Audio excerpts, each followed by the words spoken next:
Hi everyone, it's me, Corey Summers, your local Los Angeles realtor. Today I'm going to be sharing with you a bit about the neighborhood in Los Angeles known as Westlake Village. You're not going to want to miss this, so stay tuned, I'll be right back. But while you're waiting, be sure to get some notepad, if you will, take some notes, and also subscribe to my YouTube channel if you haven't already, and click the bell for the updates because there's lots of videos coming out again soon.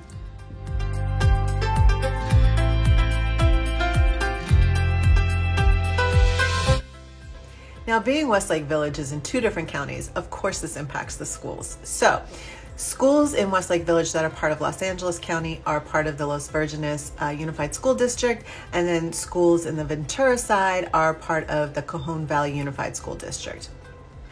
Now, the other thing that's impacted by the fact that you have parts of Westlake Village in Los Angeles County and parts of Ventura County is your sales tax on items you purchase. So, for things purchased in the Thousand Oaks / Ventura County portion of Westlake Village, the sales tax are 7.25% effective December 2022 versus Los Angeles County, which is up to 9.5%. I know, like every time I go into Orange County and to visit someone and do some shopping there, I'm always like, wow, the sales tax is different because I've gotten so used to LA County sales tax. So that's another little perk. If you are considering Westlake Village, is you might be able to land in the Ventura County side and pay less in sales tax. Or at the very least, you can map your shopping to one of the plazas that's technically in Ventura County and save a little bit of money. That's always a plus. Much of Westlake Village is surrounded by hiking trails, horse trails, and a lot of open space, as well as the Santa Monica Mountains and the National Recreation Area. This, when it comes to location, you're about 9 miles inland from the Pacific Ocean, which is pretty nice. So just like Calabasas cutting through to get over to Malibu or PCH is a little easier than taking the freeway all the way down and then cutting through the 405. Now, as far as history and how this area was established, like much of Southern California, there was originally Indians living there. And please forgive me for mispronunciations. The Chumash Indians lived in this area where they survived by hunting game and rabbits and gathering grains and just basically living off the land. In 1770, a group of men led by Gaspar de Portola are believed to be the first Europeans to encounter the Indians in the Cajon Valley. Father Juan Crespillo, a chaplain who documented this particular expedition, wrote about a village settled by these Indians, and he wrote that there was plenty of water and firewood in the village and that there was much beauty in forests, all with live oaks and oak trees and much pasturage and water. So it really made it out to be a lovely, lovely place and probably very desirable by settlers. That being said, by 1795, this became part of one of the first Spanish land grants. Rancho Simi was given to the Pico family of California. In 1821, when Mexico won independence from Spain, Alta California became Mexican territory, and the Ranch Simi grant was granted. Grant was confirmed.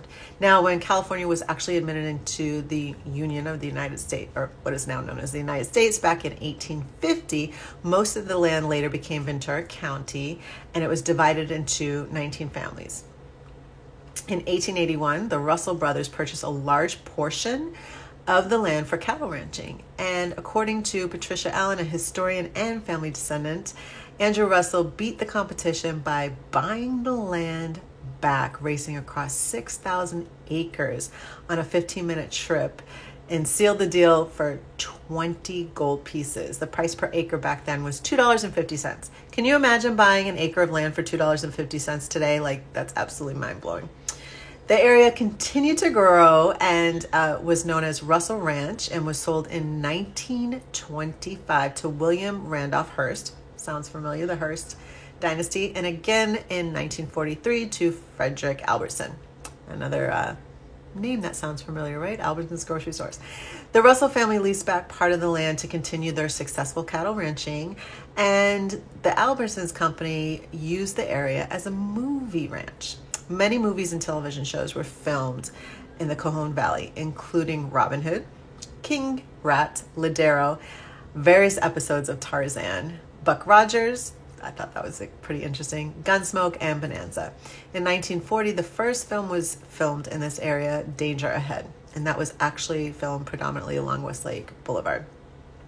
In 1963, Daniel Lugg's American Hawaiian Steamship Company bought 12,000 acres of the ranch for $32 million and partnered with Prudential Insurance Company and commissioned a preparation of a master plan community by architect and planning firm A.C. Martin and Associates. This new city in the country was planned to have a firm economic base, including commercial areas, residential, and ample green space with the lake as a focal point. Predominant architects, engineers, and land planners participated in designing the new community, and a prominent example of this planned community was done in a 1960s suburban style of suburbia. The original track was divided from Los Angeles Ventura County line, and in 1968 to 1972, two portions of Westlake development consisting of about 8,500 acres on the Ventura side was annexed over to the city of Thousand Oaks.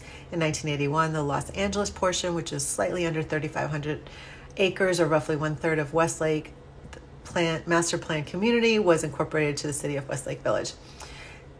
So that's kind of like the background. And of course, building ensued and homes were developed in segments.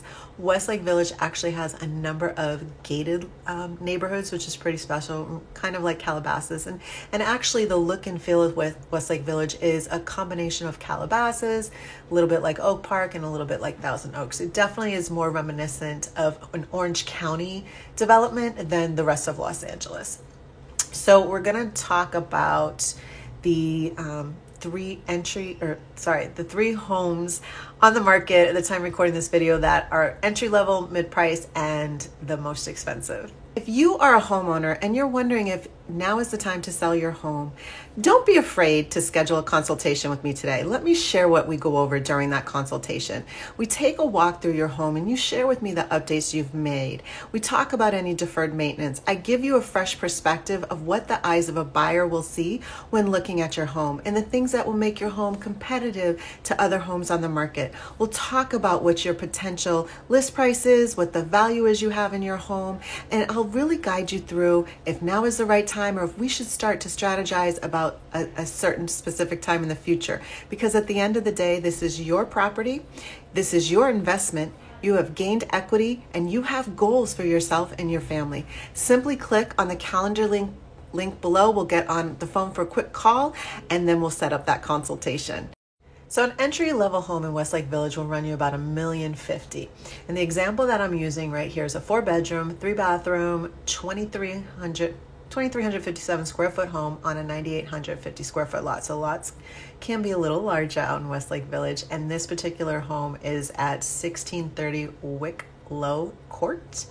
And so as you see the pictures, this is just gives you a great example of what an entry-level home looks like. Now, mid-price home, and when I say mid-price, I do mean comparatively speaking, right? A lot of the homes in Westlake Village you're going to find are ticking up from like 1.7 million to 2.3. 5,250,000 is mid-price, but that doesn't mean there's a ton of them, if you will. So right now, this mid-price home that I'm showing you is 7 bedrooms, 9 bathrooms, 7,858 square feet on a 49,926 square foot lot, which is a little over an acre. And yes, Westlake Village does have some lots that are a little over an acre. That's not to say this is the norm, but there's definitely some out there. And this home that you're looking at right now is actually located at 4187 Oak Place Drive. Now, the highest priced home on the market at the time of recording this video is selling for $18 million. Wow.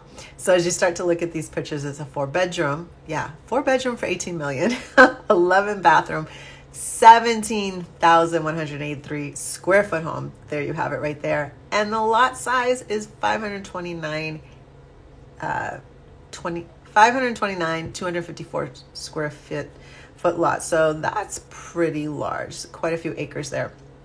This property that you're looking at is 4994 Summit View Drive, Westlake Village. So again, Westlake Village has a pretty big range. I will say that the majority of properties that were developed were built in the 80s, so you've got a little bit of like a flare over from the mid-century era, with some sloping ceilings, which really help to make the homes feel bigger and larger than they are, because anytime you have high ceilings, it just increases the space. And there's a lot of lovely homes to consider. For people that are trying to get away from the bustle of the city or want a more suburban, utopian lifestyle, this could be a great option for you. For those that are thinking about relocating to Southern California and just LA seems a bit much because it's more dense and smaller spaces as far as your lot size go, again, Westlake Village could be a good option for you.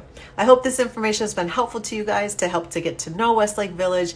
It's certainly one of the areas that I really like. In fact, a couple years ago, I was considering it. But again, it's suburbia. So unless you're married raising kids, it might not be the right fit for you. But if you're married raising kids, it could be a great option for you as well. Thank you guys so much for watching. Be sure to subscribe to my YouTube channel if you haven't yet. I have a lot more videos to come this year, and I'm super excited about everything going on. If you need to talk, if you are thinking about relocating to Los Angeles, I have a relocation guide below. If you are thinking, hey, maybe Westlake Village is right for me, you've been living on the west side or in the valley, and you're just not sure, or maybe even in Orange County and you want to move more LA, but also to still retain that vibe of Orange County, you can get on my calendar in the link below, and I'm happy to have a conversation with you and we can map out what strategy and plan is best for you. Thanks again for watching. See you guys next time.